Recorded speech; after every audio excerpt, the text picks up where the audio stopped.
You're listening to the Well Led Podcast, where professionalism meets imperfection. I'm your host, Kate Johnson. Each month, alongside longer conversations and my own reflections, I make space for other voices, short contributions from leaders, practitioners, and thinkers who are actively navigating the realities of leading people.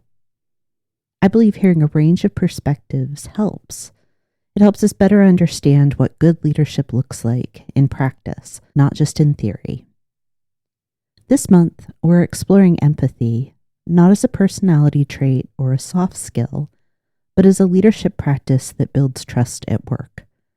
In this episode, you'll hear brief reflections from 3 contributors, each responding to 2 guiding questions.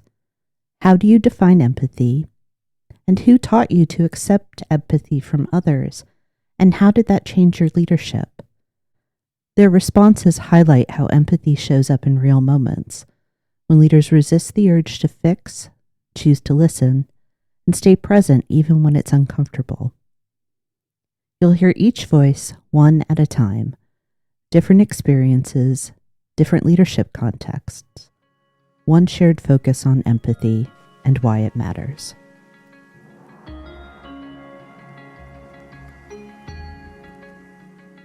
Hi, this is Peggy Mark. I am a leadership consultant. I've been a leader for over 40 years in the healthcare industry. I am here to talk about empathy. And I think about empathy and how I might define it. The first thing that comes to my mind is that it's really an ability to see something from another person's perspective and to be able to begin to understand how they feel. It isn't that I have lived their experience or that I ever will or can, in many instances, live their experience, but I can find it within myself to try to understand what that experience is and have compassion for that. And in many cases, be able to just listen well and hear what they're experiencing. There are 2 people in my life. One is my husband. So my husband is a really, really strong leader. He was a CEO in his career. We're both retired from that world now. He identified in me an inability to let people in and an inability to accept other people's caring for me. And I learned from him early in our marriage how to do that because he was good at it. He hadn't always been good at it either. He had to learn. But I was fairly closed system at that time and didn't like that feeling of vulnerability, which goes sometime along with it, letting people know you, letting people in. And I didn't like that feeling. And so I blocked myself a lot. So I didn't feel it. Once I allowed empathy in, once I actually allowed people to even know that I had experiences that might require an empathetic response, um, life became much, much better, much better. The second person that helped me is someone you know, Kate, which was a consultant that we had in the work that we did together, whose name was Norman. And he challenged me on it. This was very work related. So there's like my personal life, there's my work life. And he kind of challenged me on not, just staying protected. And I was very, very protected. And he really helped through the work that we did together. And I know, Kate, you're aware of that work because you participated in that work as well. But to open up again and allow people in and accept the fact that people cared for me and I was worthy of that caring and accepting what they had to give to me. Huge lessons in my life. As I learned to accept that for myself, as I learned to become a person that would let people in and let people care for me, especially in a work environment. So if I'm thinking leadership as in the work environment, empathy is different than everything is okay, or don't worry about it, or I got you, whatever, these kind of pat responses that I was really good at. But really having experienced what it felt like in my heart and my soul to have someone care about me, and try to understand where I was coming from authentically, I gave that back. And it was really important to me because I had experienced it. So I understood at a much different level. I knew intellectually about empathy. I didn't know sort of spiritually about empathy until I experienced it myself and allowed it myself. And then I understood the importance of it and the power of it in healing. And oftentimes that's what we're doing, is we're helping people heal.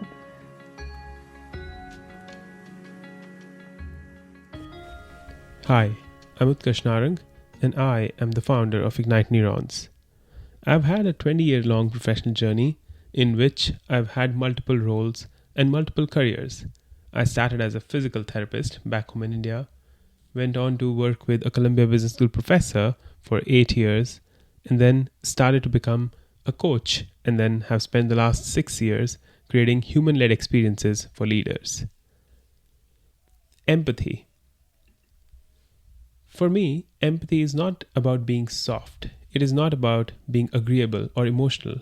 I don't see it in that way. For empathy is the courage to be present without trying to take control. It is just the ability where you sit with someone's experience without trying to rush it, without trying to fix it, and even without trying to make it about yourself. Empathy is a state of being. And for leaders, that's really uncomfortable. Because our approach to leadership is always defined by how do we solve, how do we decide, how do we move fast. And in a world where speed is almost equated to success, empathy is asking us to slow down. And I feel it really is a big shift, a big mindset shift that leaders must go through to slow themselves down, to be fully present, and to be serving the purpose of that moment. Let me share something personal. For all my life, I used to feel I'm the strong one, the fixer, the dependable one. And I always wanted to fix things for others and not wanting to seek help because it felt to me like I was weak. And there was a phase in my life when I was working with a leadership professor back in 2015-16, when I was professionally very successful on the outside, but started to feel, again, unsettled on the inside. In that moment, they said, Utkarsh, why don't you hire yourself a coach? And I went through that coaching journey, resisted it initially, but then got into that coaching journey. And that somewhere sowed the seeds that in future, 2021, I would become a coach as well. In one of those coaching conversations, I very vividly remember, I was trying to just like explain certain things to my coach because I felt like they were not understanding that how I need a promotion and that's not helping for me and all that. And at some point, I just paused. In that moment, I clearly remember the coach didn't try to interrupt me or reassure me or tell me like, Utkarsh, why don't you do A, B, or C? They just sat there, silent. And they said something around like, Utkarsh, I understand how heavy this is for you. And that was it. There was about, I think, 60, 70 seconds of silence in that moment. And something cracked open. No one solved anything for me. No one fixed anything for me. But for the first time, I started to feel that once someone is fully present to me, I will find the answers. So empathy isn't about the answers. It's about being seen, valued, and heard without being judged. And when you allow yourself as a leader to receive empathy, you become a different leader. And it becomes that you're not performing on a stage, but you're just practicing your leadership skills. You're more grounded. You're more human. And I think that just is a beautiful space for leaders to be. The 5 values that I've lived by in my life, and these values came to me about in 2017-18, were discipline, excellence, freedom, growth, and love. Now, don't get me wrong, these 5 values served me really well over the last 8 years. But earlier last year, in August of 2025, I was with a group of coaches. And as we were reflecting and talking and learning from each other, it came to me that excellence was coming in the way of me being empathetic, and excellence was not serving me well anymore. In that moment, again, something cracked open, and a value that came about was presence. Excellence was replaced by presence, and that presence now allows me to be the human leader that I want to be to my colleagues, my peers, my clients, my coaches, my family, my loved ones, all across. As someone who grew up in India, I get a lot of inspiration from this scripture that we have called the Bhagavad Gita. And in there, that whole scripture is known as the Song of God. And that's Krishna, the Hindu god, speaking to Arjuna, who is in the middle of a battlefield. Now the context, and it's a massive story, but the context is that Arjuna is about to fight and is on a battlefield, but he's fighting against his own family members and brothers and so on and so forth. And he's feeling paralyzed, confused and emotional and overwhelmed. And in that moment, Krishna speaks to him the Bhagavad Gita, the Song of God. But when he starts, Krishna, he doesn't shame Arjun. He doesn't say, Arjun, be strong. This is your duty. Just go and fight it. He just listens. He just sits down and listens. And he allows Arjuna to share his fears, share his grief, share his resistance.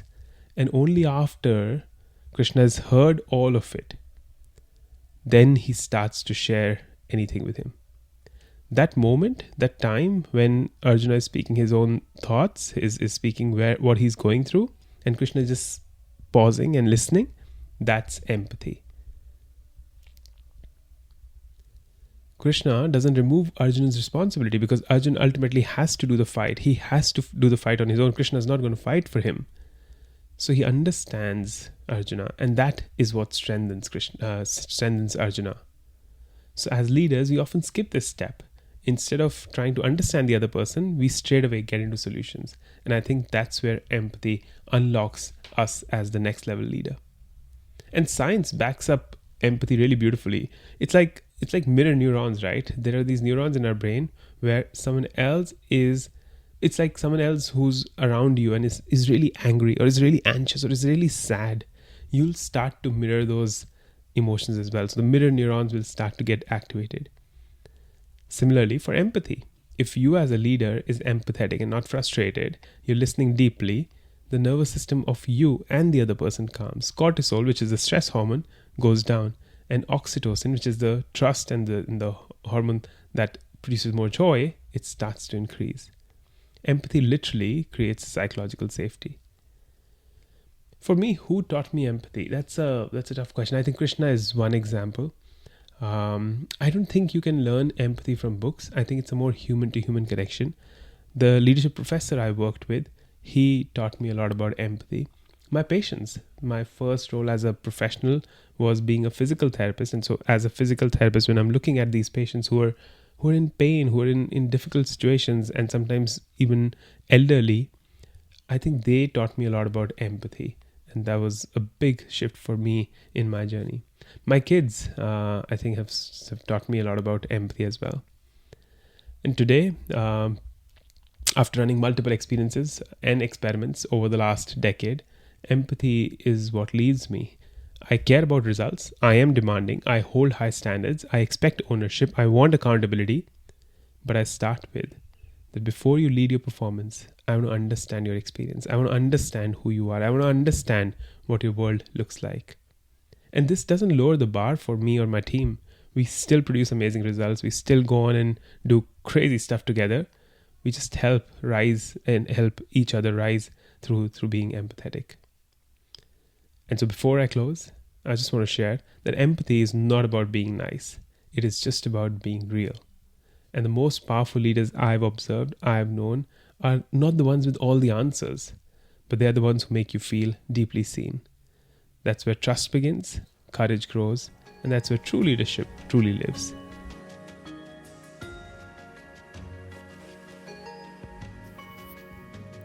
Hi, Kate. Thank you for inviting me to share a bit about my perspective and experiences with empathy. My name is Angela Whale.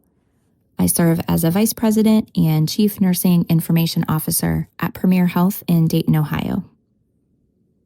My leadership journey started pretty early in my career, and I've had more than 20 years of progressive leadership, a leader of nurses, including unit leader, director, and in my current role.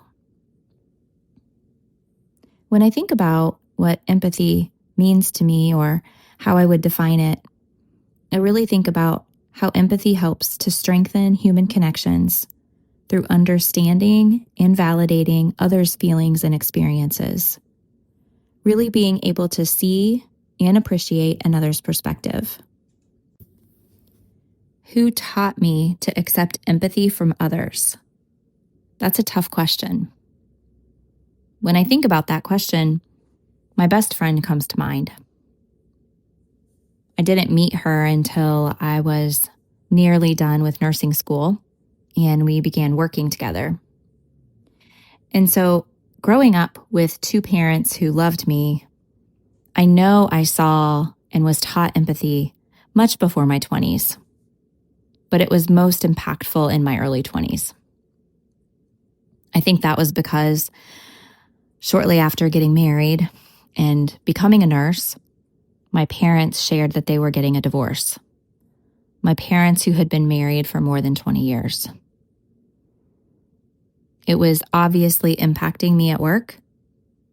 And I remember my friend coming alongside me, understanding how I was feeling and validating my feelings and appreciating how this was difficult.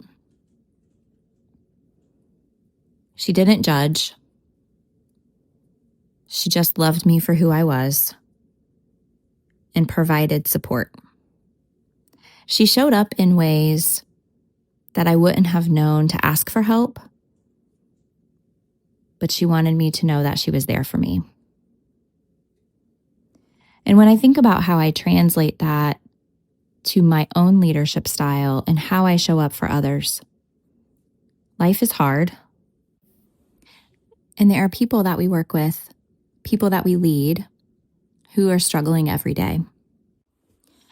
I want to be a safe place for those people, a safe place for the team to share that they're struggling by providing comfort, that they are seen and heard,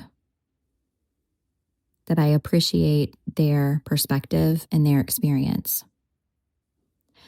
But really, when I think about what this looks like in leadership, it's not only the safety that we provide or the comfort that we provide to the people that we work with.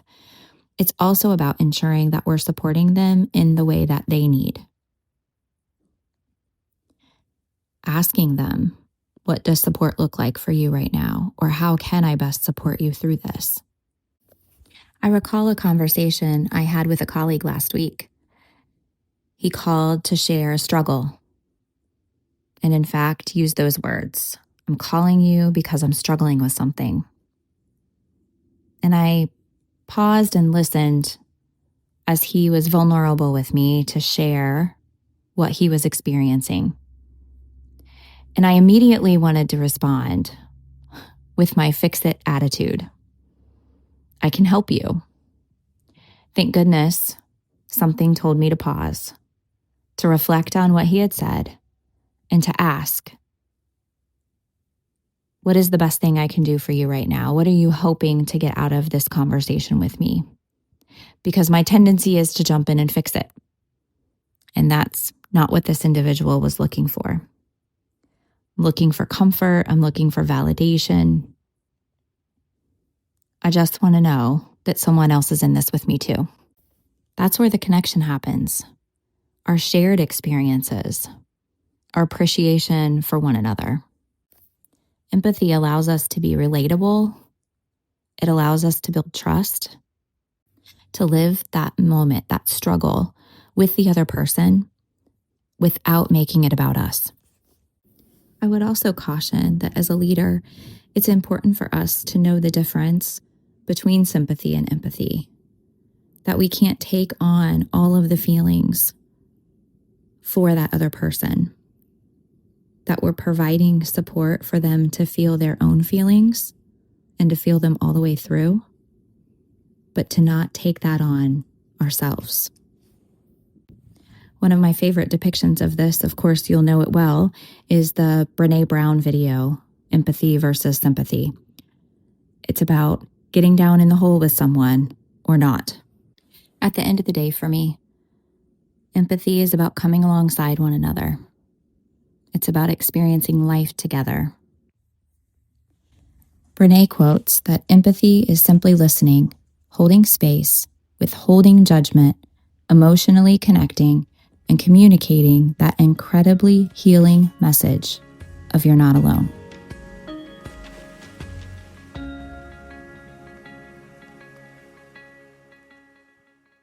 You've been listening to other voices on the Well-Led podcast. I'm grateful to each contributor who shared their perspective in this episode and helped expand our understanding of empathy. Together, their responses make it clear that empathy isn't about having the right words or perfect answers. It's about how leaders show up when people are struggling, uncertain, or carrying something heavy.